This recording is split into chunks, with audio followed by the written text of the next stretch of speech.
আমার চ্যানেলে সবাইকে স্বাগত। চলে এসেছি একটা নতুন রেসিপি নিয়ে। দেখো, সিমুই রান্না করব আজকে, সিমুইয়ের পায়েস। সেই জন্য কিছুটা পরিমাণ সিমুই নিয়েছি আর কিছু ড্রাই ফ্রুটস নিয়েছি। এইবার আমি একটা কড়া বসিয়েছি ওভেনে আর একটু বাটার দিচ্ছি। বাটারটা ভালো করে গালিয়ে নিতে হবে। এরপর বৃষ্টির আওয়াজ হচ্ছে, একটু বাটারটা গাঁজা কমে গেলে আমি ড্রাই ফ্রুটস ভেজে নেব। দেখো বন্ধুরা, এই যে কিশমিশ, কাজু, তারপরে আমন্ড একটু বাটারে ভেজে নিতে হবে। দেখো, সব একসঙ্গেই ভেজে নিচ্ছি। আর এই রেসিপিটা বানানোর জন্য চিনি কিংবা বাতাসা হলেই হবে। আমি চিনিও রেখেছি, বাতাসাও রেখেছি, যে কোনো একটা রাখলেই হবে, কিন্তু আমি তুলে রেখেছি। সেটা কেন রেখেছি সেটা পরে বলবো তোমাদেরকে। দেখো, বাটারে এইগুলো ভালো করে ভেজে নিচ্ছি। আর এই ফ্রুটসগুলো দিলে কিন্তু খেতে খুব ভালো লাগবে, সেই জন্যই দেওয়া। না দিলেও কোনো ব্যাপার নয়, কিন্তু এটা দিলে সিমুই পায়েসটা দারুণ মজাদার খেতে লাগে। আর সবাই তো সিমুই রান্না পছন্দ করে, অনেকে আবার পছন্দ করে না। সবাই যে করে তা নয়, অনেকেই আবার করে না। মিষ্টি খেতে ভালোবাসে না যারা, তারা তো পছন্দই করে না। আবার যারা মিষ্টি পছন্দ করে তাদের কাছে আবার খুবই প্রিয় হয়, সিমুই খুব প্রিয় হয়। যাই হোক, আমি বাদামগুলো, এই সমস্ত ড্রাই ফ্রুটস ভেজে নিলাম।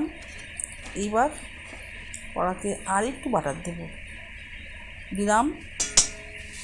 তারপর সিমুইগুলো, মানে রেডিমেড সিমুইটা এই বাটারে ভেজে নিতে হবে। তো ভেজে নিচ্ছি। দেখো, ভেজে নিলে কী হয়, না ভাজলে অনেকে ভাজে না, কিন্তু ভেজে নিলে কী হয়, এটা বেশ টেস্টি হয়। সেই জন্য বাটারে একটু নাড়াচাড়া করে নিচ্ছি। এটা খুবই টেস্টি হবে। আকাশ ডাকছে ভীষণ, বাইরে প্রচুর বৃষ্টি হচ্ছে, আকাশ ডাকছে, ঝড় বৃষ্টি, এর মাঝখানেই আমি রান্না করছি। দেখো, তো ভিডিও করছি, কদিন ভিডিও দেওয়া হয়নি, সেই জন্য আজকে ভাবলাম এই সিমুইটা আছে, আজকে একটু করে নিই, সেই জন্যই করছি। তোমরা দেখো প্লিজ, আমার পাশে থেকো। আর যারা নতুন বন্ধু আছে তারা প্লিজ আমার চ্যানেলটাকে সাবস্ক্রাইব করো আর বেল আইকনটা টিপে রেখো। আমি যা নতুন নতুন রেসিপি বানালে তোমাদের কাছে সবার আগে চলে যাবে। তাহলে বন্ধুরা, আর আবার শুরু করে দিই। আবার বাটার দিলাম, দেখো, আর একটা তেজপাতা দিলাম, লবঙ্গ, এলাচ, দারচিনি দিয়ে দিলাম। এতে দিলে খুব সুগন্ধি হয় আর খুব টেস্টিও হয়, সেই জন্যই লবঙ্গ, এলাচ এইগুলো পায়েসে দিলে না ভীষণই ভালো লাগে। এরপর তো এটা ভালো করে ভেজে নিচ্ছি। আর দেখো, এই কাপের 2.5 কাপ আমি দুধ দিচ্ছি। দুধটা কিন্তু আমার আগে থেকেই জাল করা ছিল ঘন করে, তাই আমি 2.5 কাপের মতো দুধ দিয়ে দিলাম। আর একটু স্বাদ আনার জন্য অল্প একটু লবণ দিলাম। লবণ কিন্তু অনেকেই পছন্দ করে না, কিন্তু আমি স্বাদটা একটু ভালো হওয়ার জন্য দিচ্ছি। আর এই ভেজে রাখা নাটগুলো দিয়ে দিলাম, তার সাথে কিশমিশও আছে, দিয়ে ভালো করে নাড়াচাড়া করে একটু ফুটিয়ে নেব। দেখ বন্ধুরা, তো আমি তো প্রথমে এইবার কি দেবো জানো, এইবার আমি চিনি দেব। মিষ্টি তো চাই না, এটা তো পায়েস হচ্ছে, পায়েসে তো মিষ্টি চাই। দেখো, 8 কাপের একটু কম আমি চিনি দিলাম। চিনিটা প্রথমে দিলাম কেন, এটা গলে গিয়ে দুধটা একটু পাতলা হয়ে যাবে, আবার ফুটিয়ে নিতে হবে, তখন আবার দুধটা আবার ঘন হয়ে যাবে। হ্যাঁ, এইবার আমি দেব কিছু পরিমাণ বাতাসা দিলে দুধ ঘন হয়ে যায় আর খেতেও খুব টেস্টি হয়। সেই জন্য আমি বাতাসা অনেকগুলো দিয়ে দিলাম। দিয়ে ভালো করে নাড়াচাড়া করবো। নাড়াচাড়া করে তারপর আমি ভেজে রাখা সিমই এই দুধের মধ্যে ঢেলে দেবো। দেখো বন্ধুরা, খুব টেস্টি হয়। জানো তো, বাইরে খুব ঝড় বৃষ্টি হচ্ছে আর আমি রান্নাঘরের মধ্যে বসে রান্না করছি। কী করবো, ভিডিও তো আমাকে দিতে হবে, এটা তো আমার কাজ না। দেখো বন্ধুরা, ভেজে রাখা সিমুই আমি দিয়ে দিলাম। এই সিমুইগুলো ভীষণ সরু সরু। হ্যাঁ, আমি এটা মিষ্টি দিয়ে করছি।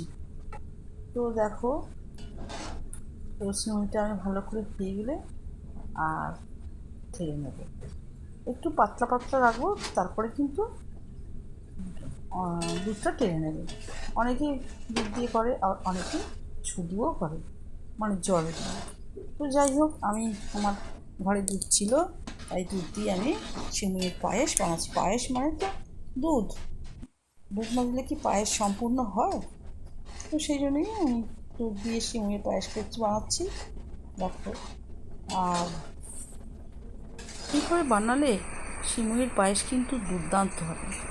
একদম দুধটা আমি মানে একদম ঘন বসিয়ে দেবো না, এটা একটু পাতলা পাতলা থাকবে, তারপর পরে এটা টেনে নেবে।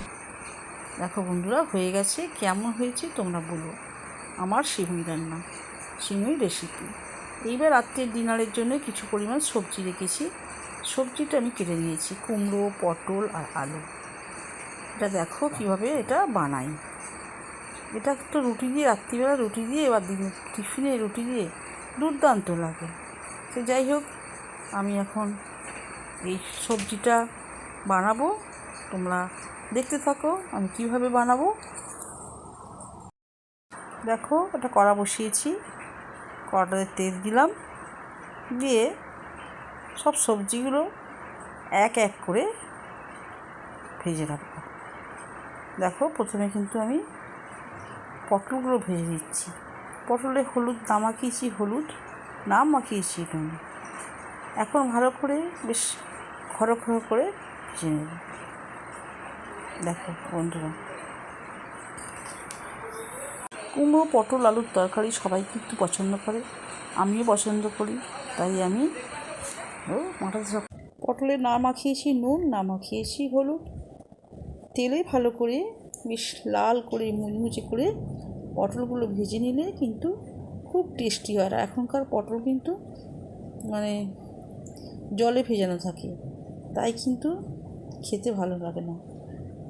যাই হোক, বছরে আবার তো গরমের সিজনের তো পটল খেতে হবে।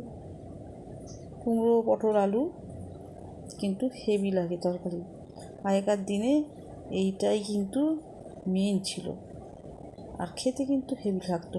মা ঠাকুমারা তো রান্না করেছি, দেখেছি তো, আমার মা খুব সুন্দর রান্না করতো। তো যাই হোক, আমি অত সুন্দর করতে পারি কিনা আমি নিজে জানি না, কিন্তু খেতে ভালো লাগে। ভালো করে দেখো ভাজা হয়ে গেছে, তো আমি এবার তুলে নেব। প্রত্যেকটা পটল যাতে লাল মতো হয়ে যায় সেই দিকে লক্ষ্য রেখে আমি পটলগুলো ভেজে নেব। দেখো বন্ধুরা, হয়ে প্রায় এসেছে। দেখো, পটলগুলো ভালো করে ভেজে নিচ্ছি। এরপর কিন্তু ওই তেলে কুমড়ো আছে, কুমড়োটা আমি ভেজে নিচ্ছি। ভেজে নিলে কী হয়, তরকারিটা টেস্টি হয় খুব বেশি, আর এটা ভাজতে ভাজতে নরম হয়ে যায়। আলু, পটল, কুমড়ো সবই নরম হয়ে যায়। তো দেখো, আলুটা এবার দিয়ে দিলাম। কুমড়ো আর পটল ভাজা হয়ে গেছে, আর তো এবার আলুটা ভেজে আমি ভালো করে লাল করে ভেজে নেব। কুমড়ো, পটল, আলু খেতে কিন্তু খুব ভালো লাগে এই রেসিপিটা, সেজন্য আজকে আমি ডিনারের সাথে রেখেছি। তোমরা আমার পাশে থেকো। রুটি পরোটার সাথে কিন্তু এই রেসিপিটা দারুণ লাগে। তো যাই হোক, আমি এবার তেজপাতা, তো তেল আর কাঁচা লঙ্কা আর দেব জিরে, এটা দিয়েই আমি সাঁতলে নেব। বেশি মশলা দেব না, কারণ বেশি মশলা ঠিক ভালো লাগে না। যাই হোক,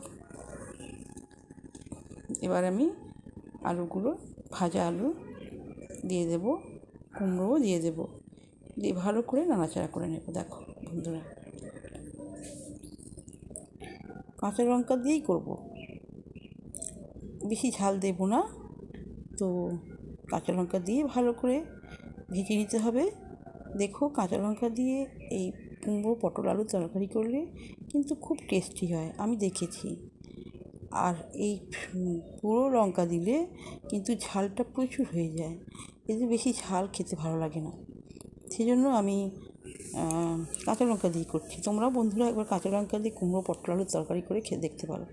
জিরেও দিয়েছি, পাঁচফোড়ন দিয়েছি, এতে কিন্তু খুব টেস্টি হয়। আর এলাচ লবঙ্গও দিয়েছি, দারচিনি, এতে কুমড়ো তরকারি দিলে দারুণ টেস্টি হয়।